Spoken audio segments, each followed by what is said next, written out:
செய்தார்கள். அந்த ஷரியத்னா என்ன? பெருமானார் ஸல்லல்லாஹு அலைஹி வஸல்லம் தாண்டிய ஒரு ஷரியத்தை நான் கையில பிடிச்சிட்டு இருக்கேனா? நான் நினைக்கிறதெல்லாம் ஷரியத்தை நான் நினைச்சிட்டு இருக்கேனா? ரசூலுல்லாஹ்வுடைய வாழ்க்கை அல்லவா எனக்கு ஷரியத்து. நீ சொன்னவுடன் ரசூலுல்லாஹ் என்னுடைய மஷூரா இந்த உச்சத்துக்கு இருந்த சஹாபாக்களை எப்படி கொண்டு வந்து முடித்தது என்று பார்க்க வேண்டும். நம்ம சில நேரத்தில்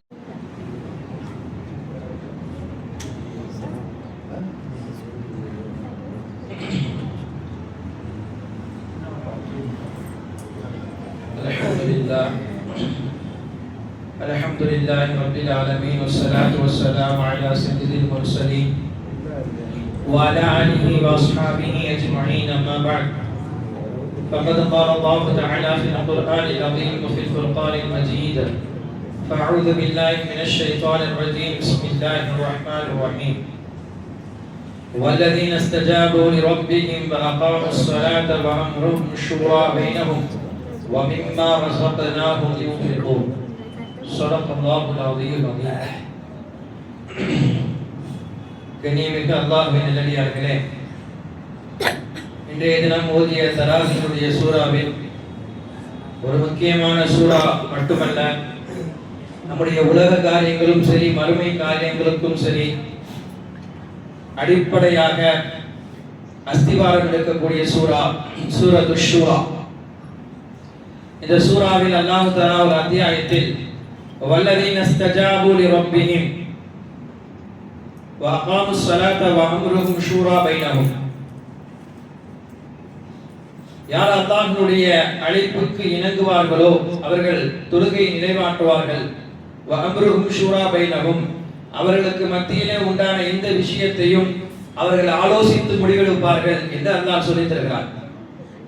எனவே அதன் அடிப்படையில் ஆலோசனை குறித்து இந்த குர்ஆனுடைய வசனம் மட்டுமல்ல, இந்த சூரானுடைய தலையங்கத்தையே அல்லாஹ் அப்படி அமைக்கிறான், ஷூரா ஆலோசனை என்று அமைத்திருக்கிறார்.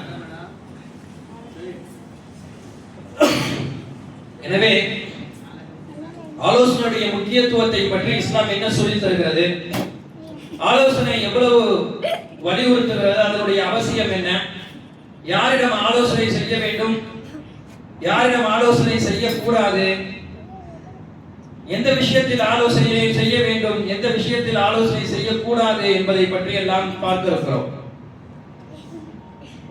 ஆரம்பமாக ஆலோசனை என்ற இந்த ஒன்று முதலில் அல்லாஹ்வால் செய்யப்பட்டது என்று சொன்னால் அது மிக ஏற்றமானதாக இருக்கும். காரணம், அல்லாஹ்வே திருமறையில் சொல்லித் தருகிறான், இன்னி ஜாயிலுன் ஃபில் அர்தி கலீஃபா, நான் ஆரம்பமாக மனித படைப்பை படைக்கும் பொழுது மலக்குமாரிடம் அல்லாஹ் தஆலா ஆலோசனை செய்தான், பகிர்ந்து கொண்டான். அல்லாஹ்வுடைய தகுதிக்கு ஏற்ப சொல்ல வேண்டும் என்று சொன்னால் அல்லாஹ் மலக்குமாரை பகிர்ந்து கொண்டான். என்ன? இன்னி ஜாயிலுன் ஃபில் அர்தி கலீஃபா, நான் மனித படைப்பை உலகத்தில் படைக்கப் போகிறேன், பிரதிநிதியாக ஆக்கப் போகிறேன் என்று சொன்னான். அல்லாஹ் மலக்குமாரிடம் இதை சொல்ல வேண்டுமா? அல்லாஹ்வுக்கு என்ன தேவை இருக்கிறது மலக்குமாரிடம் போய் இதை எடுத்து சொல்வதற்கு? அல்லாஹ் ஹக்கீம், அனைத்தையும் நுட்பரிமாக அறியக்கூடியவன் அல்லாஹ். அல்லாஹ் யாரிடத்திலும் போய் மஷூரா கேட்க வேண்டிய அவசியம் அல்லாஹ்வுக்கு இல்லை. எல்லோரும் அல்லாஹ்வை நோக்கி வர வேண்டும். அவன் நாடியதை செய்வான், நாடியதை செய்ய மாட்டான். செய்யவில்லை என்றால் உலகத்தில் யாரும் எதை செய்யவில்லை என்று கேட்கவும் முடியாது, செய்தால் ஏனே அல்லாஹ் செய்தே என்று கேட்கவும் முடியாது. அப்ப அல்லாஹ் எதற்கு இந்த மஷூராவை செய்ய வேண்டும் என்றால், உலகத்தாருடைய உம்மத்திற்கு அல்லாஹ் பாடம் எடுக்கிறார். நீங்கள் செய்யக்கூடிய காரியங்களை மஷூராவின் அடிப்படையில் செய்ய வேண்டும் என்பதை அல்லாஹ் தன்னின் மூலமாக பணிக்கிறார். ஒரு கட்டத்தில் மஷூரா செய்யவில்லை, நான் எனக்கு பிடித்த அதை போல் எல்லாம் செய்ய ஆரம்பித்து விட்டேன் என்றால் அதனுடைய விளைவுகள் எப்படி இருக்கும்? ஆரம்ப கட்டமாக நமக்கு தெரியும், அல்லாஹ் ஆதம் அலைஹிஸ்ஸலாமை படைத்தான், அவர்களை சுவனத்திலே வலம் வரச் சொன்னான். சுவனத்தில் ஒரு மரம் இருக்கிறது, அந்த மரத்தின் பழத்தை மட்டும் சாப்பிட வேண்டாம் என்று சொன்னான். ஆனால் ஆதம் அலைஹிஸ்ஸலாமுக்கு ஷைத்தான் வஸ்வசாவை போட்டான். ஆதம் அலைஹிஸ்ஸலாம் அந்த பழத்தை சாப்பிடுவதற்காக நாடி போனார்கள், சாப்பிடவும் செய்தார்கள்.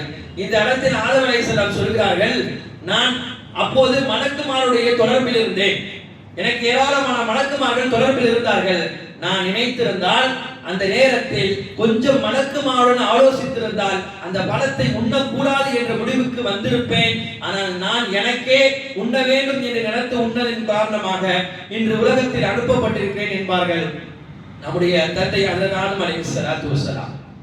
அங்க ஆரம்பிக்கப்பட்ட அந்த மஷூரா இடம்பெறாததினால் வதனுடைய தோல்வி உலகத்தில் யாரெல்லாம் மஷூராவை கையில் எடுக்கவில்லையோ அவர்களுக்கெல்லாம் முழுக்க தோல்வி தான் கிடைக்கும். பெருமானார் ஸல்லல்லாஹு அலைஹி வஸல்லம் அவர்களே சொன்னார்கள், வமா நதிம மனிஷ்தசார, யார் எந்த முடிவையும் மஷூரா செய்து ஆலோசித்து எடுக்கிறார்களோ அவர்கள் பின்னால் கை செய்யப்பட மாட்டார்கள். அதுக்கு அப்படியே கொஞ்சம் மாற்றமாக பார்த்தால், மஷூரா செய்யாமல் எடுக்கக்கூடிய முடிவு என்பது அது கை சேதத்திற்குரியது. அதை அல்லாஹ் தஆலா அதில் எக்காரணத்தை கொண்டும் கைரை நாட மாட்டான். உலகத்தில் ஆக பெரும் தலைவர் பெருமானார் ஸல்லல்லாஹு அலைஹி வஸல்லம், நபி ஸல்லல்லாஹு அலைஹி வஸல்லம் அவர்களுக்கு கொடுத்த கல்வி அறிவை போல உலகத்தில் அல்லாஹ் யாருக்கும் கல்வி ஞானத்தை கொடுக்கவில்லை. ஊதித்துல் இல்மல் அவ்வலீன வல் ஆகிரீன், ஆரம்ப கட்ட கல்வியிலிருந்து கடைசி கட்ட கல்வியில் வரையும் அத்தனை கல்விகளையும் பெருமானார் ஸல்லல்லாஹு அலைஹி வஸல்லம் அவர்களுக்கே சாரும். அவரை விட அறிவாளி இன்னும் உலகத்தில் பிறக்கவில்லை, இதற்கு மேல் பிறக்க போவதும் கிடையாது. அந்த பெருமானார் ஸல்லல்லாஹு அலைஹி வஸல்லம் எந்த விஷயத்தை செய்ய நாடினாலும் சஹாபாக்களுடன் மஷூரா செய்யாமல் அந்த விஷயத்தை செய்ய மாட்டார்கள். நாயகத்திற்கு என்ன தேவை இருக்கு, தனது தோழர்களுடன் மஷூரா செய்ய வேண்டியது. ஆனால் அல்லாஹ் நாயகத்திற்கே சொல்லுகிறார், நீங்கள் எந்த விஷயத்தை செய்ய போனாலும் உங்க தோழர்களுடன் ஒரு மஷூரா செய்து விட்டு அதை செய்யுங்கள். முடிவை நாயகம் தான் எடுப்பார்கள். ஆனால் சஹாபாக்களிடம் அது விஷயமான ஆலோசனை கேட்பார்கள். ரசூலுல்லாஹ்வுக்கு ஆலோசனை கேட்க வேண்டிய அவசியம் கிடையாது. உலகத்தில் எந்த தலைவர் தொண்டனிடம் கூப்பிட்டு வைத்து நான் ஒரு விஷயம் செய்ய போறேன் செய்யலாமா என்று கேட்கிறார். உலக தலைவர்கள் எல்லாம் தொண்டனை பார்ப்பதற்கு கூட முடியாமல் துடித்துக் கொண்டிருக்கிறார்கள். அப்படி இருக்கக்கூடிய பெருமானார் ஸல்லல்லாஹு அலைஹி வஸல்லம் தங்களுடைய தோழர்களை கூப்பிட்டு ஆலோசனை செய்தார்கள் என்றால் சஹாபாக்களே சொல்கிறார்கள், பெருமானார் ஸல்லல்லாஹு அலைஹி வஸல்லம் எங்களிடம் ஆலோசித்ததை போல உலகத்தில் எந்த தலைவனும் எந்த தோழருடனும் எந்த தொண்டருடனும் இவ்வளவு ஆலோசனை செய்திருப்பார்களா என்று சொல்ல முடியாது. அவ்வளவு நாயகம் எங்களுடன் ஆலோசனை நடத்திருக்கிறார்கள். பெருமானார் ஸல்லல்லாஹு அலைஹி வஸல்லம் அவர்களே எல்லா முடிவையும் ஆலோசனை செய்து இருக்கிறார்கள் என்றால் நமது வாழ்க்கை என்பது செய்யக்கூடிய எந்த விஷயமானாலும் ஆலோசித்து செய்யக்கூடிய விஷயத்தில் அல்லாஹ் கைர் பரக்காத்துகளை வைத்திருக்கிறார். நமக்கு தெரியும், ஒரு சில நாட்களுக்கு முன்னால் பத்ரை பற்றி பேசினோம். பத்ரிலே கைதியாக 70 எதிரிகள் பிடிக்கப்பட்டு வருகிறார்கள். 70 கைதிகளை கைகளை கால்களை கட்டி இரவிலே நிற்க வைக்கப்பட்டது. அவர்களை கை கால்களை கட்டப்பட்டு விட்டது. சஹாபாக்கள் எல்லாம் அவருடைய பாதுகாப்பு நிற்கிறார்கள். பெருமானார் ஸல்லல்லாஹு அலைஹி வஸல்லம் அவர்களும் அந்த இரவு முழுக்க கைதிகளை பார்ப்பதற்காக இருந்து உறங்கி விடுகிறார்கள். இப்ப எல்லா சஹாபாக்களுடைய உறக்கம், பெருமானார் ஸல்லல்லாஹு அலைஹி வஸல்லமுக்கு மட்டும் உறக்கம் வரவில்லை. ரசூலுல்லாஹ் அந்த நேரத்தில் இருந்து இங்கும் அங்கும் நடந்து கொண்டே போகிறார்கள். சஹாபாக்கள் உறங்கிதான் கொண்டிருக்கிறார்கள் என்றால் அவர்களும் உறங்கவில்லை. ரசூலுல்லாஹ் என்ன செய்திருக்கிறார்கள் என்பதை படுத்துக் கொண்டு பார்த்துதான் இருக்கிறார்கள். ரசூலுல்லாஹ் ஒவ்வொரு கைதிகளுடன் அருகிலே வந்து விட்டு போகிறார்கள். ஒரே ஒரு கைதியிடம் மட்டும் கிட்டே போய் அவரிடத்திலே இருந்த அந்த கைகளில் கட்டியிருந்த இறுக்கமான கட்டியிருந்ததை கொஞ்சம் அவிழ்த்து விட்டு ரசூலுல்லாஹ் வந்து படுத்து விடுகிறார்கள். எந்த கைதியை ரசூலுல்லாஹ் கொஞ்சம் அவிழ்த்து விட்டார்களோ அவர் அப்பாஸ் ரலியல்லாஹு அன்ஹு, நபி ஸல்லல்லாஹு அலைஹி வஸல்லம் பெரிய தந்தை. சஹாபாக்களுக்கு காலையிலே ரசூலுல்லாஹ்விடம் நேரடியாக கேட்டு விட்டார்கள், யா ரசூலுல்லாஹ், இரவு முழுக்க நீங்கள் தூங்கவில்லை, இங்கும் அங்கும் போனீர்கள். ஒரு கட்டத்தில் அப்பாஸுடைய ரலியல்லாஹு அன்ஹு அவருடைய கைகளில் கட்டப்பட்ட அந்த கயிறை மட்டும் கொஞ்சம் இலகுவாக்கி விட்டு வந்து படுத்து விட்டீர்களே என்று சொல்லும் பொழுது பெருமானார் ஸல்லல்லாஹு அலைஹி வஸல்லம் சொன்னார்கள், நீங்கள் பார்த்தது உண்மைதான், ஆனால் நீங்கள் விலகியது தவறு என்று சொன்னார்கள். நீங்க பாத்தீங்க, நான் அங்கங்க போனேன், அப்புறம் அந்த கயிறை லூஸ் பண்ண என்ன பாத்தீங்க, ஆனா நீங்க என்ன விளங்கி இருக்கீங்க, எனது பெரிய தந்தை என்பதனால் நான் கொஞ்சம் அதை சரி பண்ணினேன் என்று நினைக்கிறீர்கள். நான் அதற்காக சரி பண்ணவில்லை. நான் படுத்துக் கொண்டிருக்கும் பொழுது எனது தூக்கத்தை கெடுத்து விட்டது என்னவென்று சொன்னால், அங்கு இருக்கக்கூடியவருடைய யாரோடைய முனங்கல் சத்தம் எனது காதில் கேட்டது. யார் இந்த நேரத்தில் முணங்கி கொண்டிருக்கிறார் என்று ஒவ்வொரு கைதிகளாக நான் பார்த்து கொண்டே போனேன். அந்த இடத்தில் அப்பாஸுக்கு கட்டப்பட்டிருந்த அவருடைய கையில் கட்டப்பட்டிருந்த கயிறு மட்டும் இறுக்கமாக கட்டியிருந்தது. எனவே அப்பாஸ் அல்ல, அந்த இடத்தில் எந்த மனிதர் இருந்தாலும் நான் அதை அங்கு அப்படித்தான் செய்திருப்பேன். எனவே நான் கொஞ்சம் அவிழ்த்து விட்டேன் என்றார்கள் பெருமானார் ஸல்லல்லாஹு அலைஹி வஸல்லம். இதற்கு பிறகுதான் அந்த 70 கைதிகளை என்ன செய்யலாம் என்பதை சஹாபாக்களுக்கு மத்தியில் ரசூலுல்லாஹ் ஒரு ஆலோசனை நடத்துகிறார்கள். முதலாக உமர் ரலியல்லாஹு அன்ஹு எந்த பாகுபாடும் இல்லாமல் இஸ்லாத்திற்கு எதிராக வந்து விட்டார்கள். நம்மை அழிக்க வேண்டும் என்று நினைத்து விட்டார்கள். இவர்களை விட்டு விட்டால் அடுத்து வருவதற்கு அதிக சந்தர்ப்பம் இருக்கிறது. எனவே யா ரசூலுல்லாஹ் இவர்களை விட வேண்டாம், இவர்களை தூக்கிலிட்டு விடலாம், இவர்களை முடித்து விடலாம். உமர் ரலியல்லாஹுடைய கருத்து. பெருமானார் ஸல்லல்லாஹு அலைஹி வஸல்லம் ஒரு கயிறு இறுக்கமாக கட்டியதற்கே ரசூலுல்லாஹ்வுக்கு அங்கு தூக்கம் இல்லை. பெருமானார் ஸல்லல்லாஹு அலைஹி வஸல்லம் போய் அந்த கயிற்றை கொஞ்சம் அவிழ்த்து விட்டு வந்தார்கள். அந்த ரசூலுல்லாஹ்விடம் இவர்களை முடித்து விடலாம், இவர்களை தீர்த்து கட்டி விடலாம் என்று சொன்னால் பெருமானார் ஸல்லல்லாஹு அலைஹி வஸல்லம் காருண்ய நபி இரக்கத்தின் குணமாக வந்த ரசூலுல்லாஹி ஸல்லல்லாஹு அலைஹி வஸல்லம் அதை எப்படி ஏற்றுக்கொள்வார்கள்? கொஞ்சம் உமர் ரலியல்லாஹுடைய பேச்சை நிறுத்திவிட்டு தலையை திருப்பிக் கொண்டார்கள். அபூபக்கர் நீங்கள் சொல்லுங்கள் என்ன செய்யலாம்? அபூபக்கர் ரலியல்லாஹு சொன்னார்கள், யா ரசூலுல்லாஹ் இவர்கள் இஸ்லாத்திற்கு எதிராக வந்தாலும் இவர்களுக்கு என்று குடும்பம் இருக்கிறது, இவர்கள் வந்துவிட மாட்டார்களா என்று இவருடைய பிள்ளைகள் குடும்பங்கள் எல்லாம் இயங்கிக் கொண்டிருக்கிறார்கள். இந்த நேரத்தில் இஸ்லாத்தினுடைய வளர்ச்சியும் நாம் பார்க்க வேண்டியிருக்கிறது. இவர்களை நாம் ஏதாவது செய்துவிட்டால் அதை அவர்கள் மனதில் வைத்துக் கொண்டு இஸ்லாத்திற்கு வருபவர்களும் கூட பல நேரத்தில் வருவதற்கு யோசித்து விடுவார்கள். எனவே ஏதாவது நஷ்டத்தை வாங்கிவிட்டு இவர்களை விடுத்து விடலாம் என்று நான் நினைக்கிறேன். பெருமானார் ஸல்லல்லாஹு அலைஹி வஸல்லம் இது நல்ல யோசனையாக இருக்கிறது என்று அபூபக்கர் ரலியல்லாஹு அன்ஹு அவருடைய யோசனையை அமல்படுத்தினார்கள் என்பதை நம்மால் பார்க்க முடிகிறது. ரசூலுல்லாஹி ஸல்லல்லாஹு அலைஹி வஸல்லம் சஹாபாக்களுடன் எத்தனை முடிவுகள் செய்தாலும் சஹாபாக்களை கேட்காமல் ரசூலுல்லாஹ்வுக்கு செய்ய வேண்டிய அந்தஸ்து இருக்கிறது நாயகம் செய்ய மாட்டார்கள். ஹசன் பஸ்ரி ரஹ்மத்துல்லாஹி அலைஹி சொல்வார்கள், மனிதர்கள் மூன்று வகை. ஒரு மனிதன் ரஜுலுன், அவன் எப்படிப்பட்ட மனிதனா? முழுமையான மனிதன். இன்னொரு மனிதன் நிஸ்புர் ரஜுல், அவன் அரை மனிதன். மூன்றாவது மனிதன் ரா ரஜுல், அவன் மனிதனே இல்லை. இந்த ஹாஜியார் நீங்க பாத்தீங்களா அப்படின்னு கேட்பான். ஹாஜியார் அலியார்மா ஹாஜியார் தெரியல எனக்கு. அவர் தான் அப்பப்போ வருவாங்க, தொழுவாரு, போவாரு. நான் அவரை மனுஷனே இல்லைன்னு நீ ஹாஜியார் நினைச்சிட்டு இருக்க, அவனா மனுஷனான்னு பேசிட்டு இருக்க என்கிட்ட வந்து. அப்படிலாம் சொல்லாதப்பா, அவர் தான் மனுஷனே இல்லப்பா. அந்த மாதிரி சொல்லக்கூடிய சில பேர்கள் இருக்கிறார்களே, அதைத்தான் ஹசன் பஸ்ரி ரஹ்மத்துல்லாஹி சொல்கிறார்கள், லா ரஜுல், அவர்கள் மனிதர்களே அல்ல. இப்ப யார் இவர்கள் எல்லாம்? முதல் ரஜுல் என்று சொல்லக்கூடிய முதன்மையான முழுமையான மனிதன் யார் என்பதற்கு விளக்கம் சொல்கிறார்கள். யாரிடத்தில் அறிவு இருந்து மற்றவரிடம் ஆலோசனை செய்து முடிவெடுக்கிறாரோ அவர் முழுமையான மனிதர். நிறைகுறம் தடுப்பாது என்று சொல்வார்கள். அவர் முழுமையான மனிதர். ஏனென்றால் அவருடைய அறிவும் இருக்கிறது. அவருடைய அறிவினால் அவர் தெற்பெருமை அடையவில்லை. மக்களிடம் தான் செய்யக்கூடிய ஆலோசனை என்ன என்பதை கேட்டுவிட்டு அவர் முடிவெடுக்கிறார். இப்படிப்பட்டவர் முழுமையான அறிவு பெற்றவர் என்கிறார்கள் பெருமானார் ஸல்லல்லாஹு அலைஹி வஸல்லம். ரசூலுல்லாஹ் அப்படி இருந்தாங்க, அபூபக்கர் தான் அந்த வகையில இருந்தாங்க, அபூ ஹனீஃபா ரஹ்மத்துல்லாஹி அப்படி இருந்தாங்க, ஷாஃபி ரஹ்மத்துல்லாஹி எதையும் மஷூரா இல்லாம செய்ய மாட்டார்கள். அப்ப நம்முடைய மூத்தோர்கள் முன்னோர்கள் அத்தனையும் வழி வழியாக மஷூரா இல்லாமல் எந்த விஷயத்தையும் செய்ய மாட்டார்கள். அவர்கள் முழு மனிதர்கள். இரண்டாவது சொன்னார்கள் நிஸ்புர் ரஜுல். யார் இந்த அரை மனிதன்? இவனுக்கு அறிவு இருக்கும், ஆனால் அந்த அறிவினால் இவன் என்ன செய்ய மாட்டான்? யாருடனும் மஷூரா செய்ய மாட்டான். பல பேர் நம்ம பார்த்துக்கலாம், எல்லா விஷயத்துக்கு நான் தான் முடிவெடுப்பான். யார் என்ன சொன்னாலும் அதை கேட்க மாட்டான். நான் பார்க்கறதா, ஊரே என்கிட்ட வந்து மஷூரா கேட்குது, நான் யார்கிட்ட போய் மஷூரா கேட்கறது? பெருமானார் ஸல்லல்லாஹு அலைஹி வஸல்லம் மஷூரா கேட்டிருக்கிறார்கள் என்பதுடன் அதோடு முடிஞ்சு போயிடுச்சு. உலகத்துல மனிதனாக பிறந்த எல்லோரும் மஷூரா கேட்க வேண்டும். காரணம் நாயகமே கேட்டிருக்கிறார்கள். அப்ப அந்த குணம் என்பது அவன் அரை மனிதனுக்கு அடையாளம். அவன் இன்னும் முழு மனிதனாக ஆகவில்லை. மூன்றாவதாக சொல்கிறார்கள் லா ரஜுல், இவன் மனுஷனே கிடையாது. யார் இவன்? இவன் தானா சுயமா யோசிக்கவும் மாட்டான், அறிவும் கிடையாது. அந்த அறிவு சரி யோசிக்கல, மத்தவங்கள்ட்ட கேட்டு ஆலோசித்து அந்த முடிவை எடுப்போமா, அதுக்கு போக மாட்டான். எல்லாம் தெரியற மாதிரியே கடைசி வரையில் செஞ்சு கடைசியில ஒண்ணுமே இல்லாம அந்த விஷயம் தோல்வியில வந்து முடியும். இப்படிப்பட்ட மனிதர்களும் இருக்கிறார்கள். ஆனால் அவர்கள் எப்படிப்பட்டவர்கள்? தனக்கு எல்லாம் தெரிந்ததை போல காட்டிக் கொள்வார்கள், ஆனால் அவர்களுக்கு எதுவும் தெரியாது.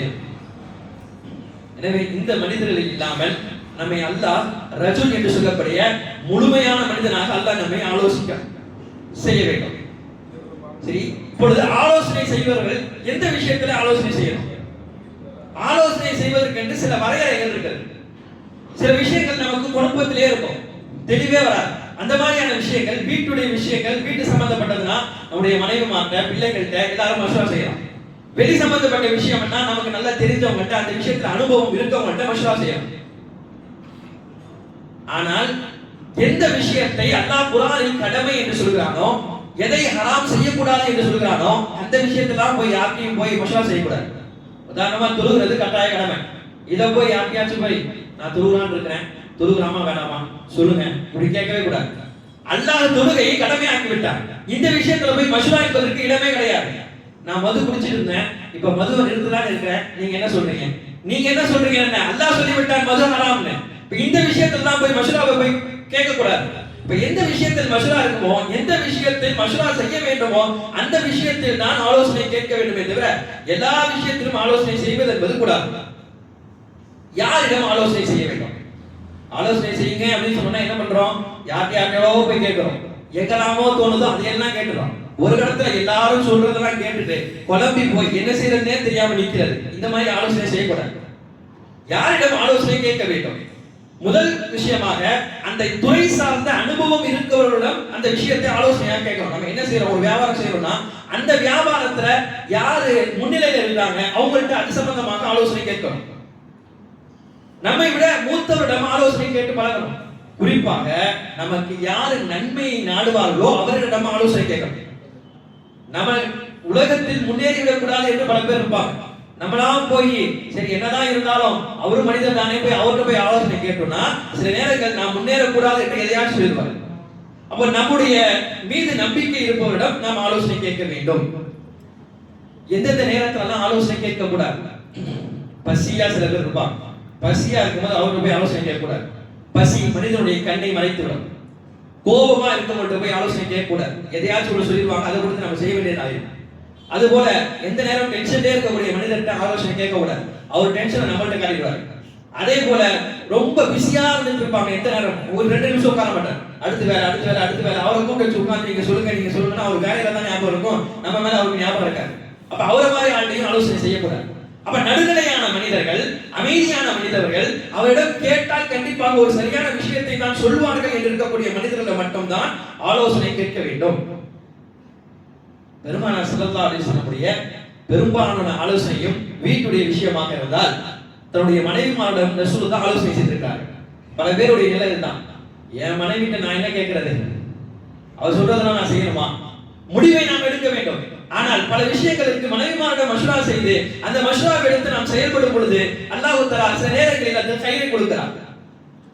பெருமானார் ஸல்லல்லாஹு அலைஹி வஸல்லம் ஹுதைபியாவுடைய உடன்படிக்கை நமக்கு தெரிந்திருக்கலாம். உம்ராவுக்காக வேண்டி போகிறார்கள். ஹுதைபியா என்ற இடத்திலே தடுத்து நிறுத்தப்படுகிறார்கள். எதிரிகள் போரிட வேண்டும் என்ற நோக்கத்திலே வருகிறார்கள். பெருமானார் ஸல்லல்லாஹு அலைஹி வஸல்லம் போர் வேணாம், சமாதானத்திற்கு ரெடியா இருக்கிறாங்க. 2 பேருக்கு மத்தியிலே பேச்சுவார்த்தை நடக்கிறது. அப்போ எதிரிகள் ஒரு ஒப்பந்தத்தை கொண்டு வருகிறார்கள். ஒப்பந்தம் அனைத்து வரிகளும் இஸ்லாத்திற்கு எதிராக இருக்கிறது. சஹாபாக்களுக்கு இந்த ஒப்பந்தத்துல கொஞ்சம் கூட அனுசரணையே இல்லை, செய்யலான்ற எண்ணமே கிடையாது. ஏன்னா இப்ப நம்ம உம்ரா காண்டி வந்துட்டோம், இப்ப உம்ரா செய்ய வேணாம்னு சொல்றாங்க. இப்ப ஒப்பந்தம் சொல்லி கொண்டு வந்து கொடுக்கிறது இஸ்லாத்துக்கெல்லாம் மாற்றமா இருக்குது. இப்ப நம்ம அவர்களை விட அதிகமாக இருக்கிறோம். நம்ம நினைச்சா போர் புரியலாம், என்ன வேணாலும் பாத்துக்கலாம். அப்ப இந்த மாதிரியான நேரத்துல போய் ஒப்பந்தம் ரசூலுல்லாஹ் செய்யணும்? ஒப்பந்தம் செய்ய வேண்டிய தேவையில்லையே. ரசூலுல்லாஹ் எதுக்கு ஒப்பந்தம் செய்யறாங்க? பெருமானார் ஒப்பந்தம் செய்யறதுக்கு 1000 காரணங்கள் இருக்கு. இஹ்ராமுடன் வந்தவர் அவர் போய் போர் புரிய வேண்டும், இஹ்ராமை கலைஞ்சிச்சுன்னா அது நல்லா இருக்காது.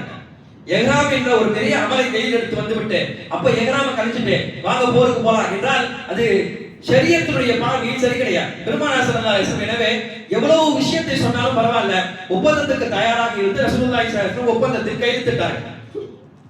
ஒப்பந்தம் முழுக்க இஸ்லாத்திற்கு எதிராக இருந்தது. ஒரு சில விஷயத்தை சொல்லலாமே. மக்காவில் இருந்து யாரெல்லாம் மதீனாவுக்கு வருகிறார்களோ அவர்களை மக்காவுக்கு திருப்பி அனுப்பிடணும். அதுவே மதீனாவில இருந்து மக்காவுக்கு போகக்கூடிய சஹாபாக்கள் யாராச்சும் இருந்தா இவங்க திருப்பி அனுப்ப மாட்டாங்க, இவங்களே அந்த சஹாபியை பிடிச்சு வச்சுப்பாங்க. 10 வருஷத்துக்கு எங்க கூட நீங்க போர் புரிய கூடாது, நாங்க என்ன செஞ்சாலும் சரி. 2வது இதெல்லாம் தாண்டி 3வது ஒரு ஒப்பந்தம். இதுதான் சஹாபாக்களுக்கு பிடிக்கவில்லை. இதனால் தான் சஹாபாக்கள் கோபத்தின் உச்சத்திற்கு போனார்கள். என்ன, நீங்க இவ்வளவு தூரம் வந்துட்டீங்க, ஹுதைபியால இருந்து மக்கா 20 கிலோமீட்டர் தான். இப்ப இந்த மாதிரி சூழ்நிலையில கூட நீங்க திருப்பி போங்க, நீங்க உம்ரா செய்ய முடியாது, அடுத்த வருஷம் வாங்க. சஹாபாக்களுக்கு இதை தாங்க ஒரு அமலுக்காண்டி வந்திருக்கோம், நம்ம அடிக்க வரல, நம்ம சண்டைக்கு வரல, எதுவும் வரல, ஒரு அமல் செய்ய வந்திருக்கோம். இப்ப இவ்வளவு ரெடி ஆகி எல்லாம் பண்ணி வந்திருக்கோம், எஹ்ராமுடைய உடையில இருக்கிறோம். இப்போ திரும்பி போனா எப்படி முடியும்? உமர் ரலியல்லாஹு தாங்க முடியவில்லை. ரசூலுல்லாஹ் பார்த்துடலாம் என்று நிற்கிறாங்க. ரசூலுல்லாஹ்வுடைய செய்கை காட்டி எல்லா சஹாபாக்களும் துணிவாக நின்று கொண்டிருக்கிறார்கள். பெருமானார் ஸல்லல்லாஹு அலைஹி வஸல்லம் அமைதி காக்கிறார்கள். கொஞ்சம் அமைதியாக இருங்கள் என்று சொல்கிறார்கள். ரசூலுல்லாஹ் கையெழுத்து விட்டு விட்டார்கள், ஒப்பந்தத்துக்கு சம்மதம் சொல்லிட்டாங்க. சஹாபாக்கள் எல்லோருக்கும் அதிர்ச்சி.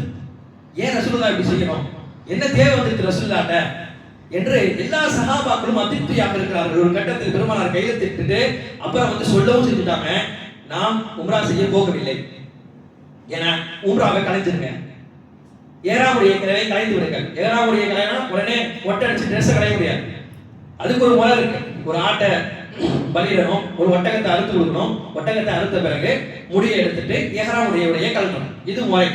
பெருமானார் ஸல்லல்லாஹு அலைஹி வஸல்லம் சொல்லிட்டாங்க, நீங்க எஹ்ராமுடைய உடையை கலைந்து விடுங்கன்னு சொல்லிட்டாங்க. சஹாபாக்கள் என்ன செய்யணும், ரசூலுல்லாஹ்வுடைய சொல்லுக்கு நீங்க செய்திருக்கணும். ஆனா ரசூலுல்லாஹ்வுடைய சொல்லுக்கு நீங்க சஹாபாக்கள் அந்த இடத்துல செய்யல. ரசூலுல்லாஹ்வுக்கு சஹாபாக்கள் மாற்றம் செய்தார்களா? ஆனா இது மாற்றம் அல்ல, சஹாபாக்களுக்கு உம்ராவில் இருந்து காபாவை பார்க்கக்கூடிய அந்த சூழ்நிலைக்குள் வந்தவர்களால் அதிலிருந்து வெளிவர முடியல. நீ காபாவை பார்க்கலாம் என்று நினைத்து அவ்வளவு தூரம் கூட்டிட்டு போய் அந்த இடத்துல இருந்து இங்க காபாவை பார்க்க முடியாது, திரும்ப போ, ஒரு வருஷத்துக்கு கழிச்சு வா என்று சொல்லக்கூடிய வார்த்தை சஹாபாக்களுக்கு அந்த மனம் ஒப்பவில்லை. இந்த இடத்துல ரசூலுல்லாஹ்வுக்கு மாற்றம் செய்யவில்லை, அல்லாஹ்வுடைய ஈர்ப்பும் அல்லாஹ்வை பார்க்க வேண்டும் என்ற எண்ணம் உள்ளத்தில் பூர்ணமாக இருந்ததால் ரசூலுல்லாஹ்வுடைய சொல்ல அவருடைய கண்ணுக்கு தெரியல. என்ன செய்யலாம், இப்ப யார்கிட்ட போய் மஷ்வரா செய்யறது? இவங்கள்ட்ட போய் மஷ்வரா கேட்கிற அளவுக்கு இந்த சஹாபாக்கள் இருக்காங்க, நீங்க விடுங்க ரெண்டுல ஒண்ணு பார்த்துலாம் இருக்காங்க. இப்ப இவங்கள்ட்ட மஷ்வரா செய்யறதுல பிரயோஜனம் இல்லை. இப்பொழுதுதான் பெருமானார் ஸல்லல்லாஹு அலைஹி வஸல்லம் மனைவி உம்மு சலமா ரலியல்லாஹு அன்ஹா, ஆயிஷா ரலியல்லாஹு அன்ஹா, இவங்க எல்லாம் அறிவுல உச்சத்தில் இருந்தவர்கள். அப்போ உம்மு சலமா ரலியல்லாஹு அன்ஹாவிடம் ரசூலுல்லாஹ் ஆலோசனை கேட்கிறார்கள். உம்மு சலமா ரலியல்லாஹு அன்ஹா சொன்னார்கள், யா ரசூலுல்லாஹ், இப்ப சொல்லுக்கு வேலையே இல்லை, செயலுக்கு மட்டும்தான் வேலை. நீங்க ஒண்ணு செய்யுங்க, நீங்க முதல்ல ஒட்டகத்தை பலியிட்டு அறுத்து விடுங்க, நீங்கள் மொட்டை அடிச்சிருங்க, நீங்க இஹ்ராமுடைய கலையை கலைஞ்சிருங்க, அதுக்கு பிறகு பாருங்க என்ன நடக்குது. ஒரு கட்டத்தில் ரசூலுல்லாஹ் என்ன செய்யறதுன்னு தெரியல, சரி ஆலோசனை எடுத்துக்கொள்ளலாம் என்று பெருமானார் ஸல்லல்லாஹு அலைஹி வஸல்லம் தன்னுடைய ஒட்டகத்தை அறுத்து விட்டு முடியை கலைந்து விட்டு இஹ்ராமை கலைந்து விட்டு அமர்ந்து விடுகிறார்கள். பார்த்து கொண்டிருக்கிறார்கள் சஹாபாக்கள். அப்பொழுதுதான் சஹாபாக்கள் தன் நிலையை உணர்ந்தவர்களாக அந்த இடத்துல ஆனாங்க. என்ன செய்யறதுன்னு சஹாபாக்களுக்கு அதுவரைக்கும் தெரியாம இருந்துச்சு. பெருமானார் இந்த இடத்தில் இதை செய்தவுடன் சஹாபாக்கள் என்ன செய்தார்கள், அட ஷரியத்னா என்ன, பெருமானார் ஸல்லல்லாஹு அலைஹி வஸல்லம் தாண்டிய ஒரு ஷரியத்தை நான் கையில பிடிச்சிட்டு இருக்கேனா, நான் நினைக்கிறதெல்லாம் ஷரியத்தை நான் நினைச்சிட்டு இருக்கேனா, அட ரசூலுல்லாஹ்வுடைய வாழ்க்கை அல்லவா எனக்கு ஷரியத்து. இதை சொன்னவுடன் ரசூலுல்லாஹ் செயலாக்கத்துக்கு கொண்டு வந்தவுடன் அடுத்தடுத்து சஹாபாக்கள் ஒட்டகத்தை அறுத்து விட்டு தலைமுடியை எடுத்து விட்டு எஹ்ராமுடைய உடையை கலைந்து போகிறார்கள். ஒரு பெண்ணுடைய மஷ்வரா இந்த உச்சத்துக்கு இருந்த சஹாபாக்களை எப்படி கொண்டு வந்து முடித்தது என்று பார்க்க வேண்டும். நம்ம சில நேரத்தில் இப்படி நினைக்கிறோம், மனைவி கொடுக்கக்கூடிய மஷ்வராவை அவ்வளவாக எடுத்துக்கொள்வது கிடையாது. ஒரு அழகான ஒரு மஷ்வரா, ஒரு அற்புதமான மஷ்வரா உம்மு சலமா ரலியல்லாஹு அன்ஹா அன்னைக்கு கொடுத்ததின் பேரில் அந்த அந்த அனைத்தையும் சொலுகமாக முடிக்கக்கூடிய ஒரு நிலைக்கு மாற்றப்பட்டது.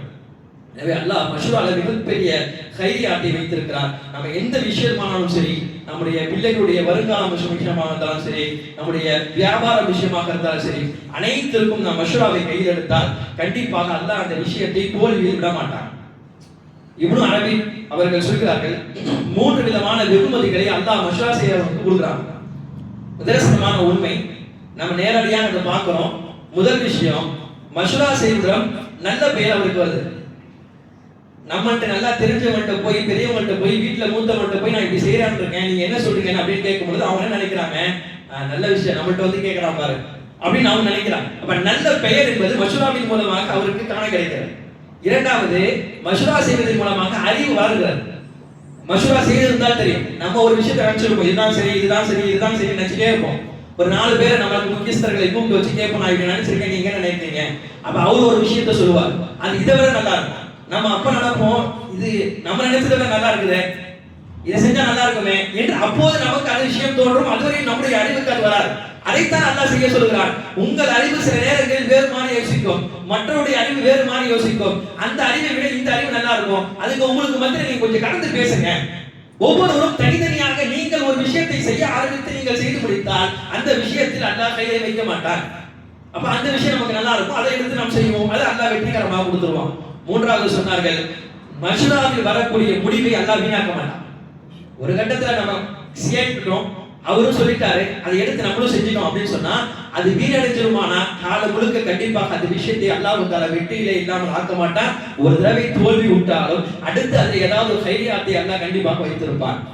எனவே குர்ஆனுடைய இந்த சூரா என்ற சூராவும் சரி, இந்த இந்த வசனம் சரி முழுக்க நமக்கு சொல்லித் தரக்கூடிய ஒரே ஒரு விஷயம் என்னவென்றால், நாம் செய்யக்கூடிய அனைத்து காரியங்களும் ஒரு ஆலோசனை கீழ் செய்தால் வல்ல அல்லாஹ் நம்முடைய அனைத்து காரியங்களையும் வெற்றி கொடுப்பான். வரக்கூடிய காலங்களிலே எந்த முடிவையும் ஆலோசித்து முடிவெடுக்கக்கூடிய பாக்கியத்தை நம் அனைவருக்கும் அல்லாஹ் தருவானாக.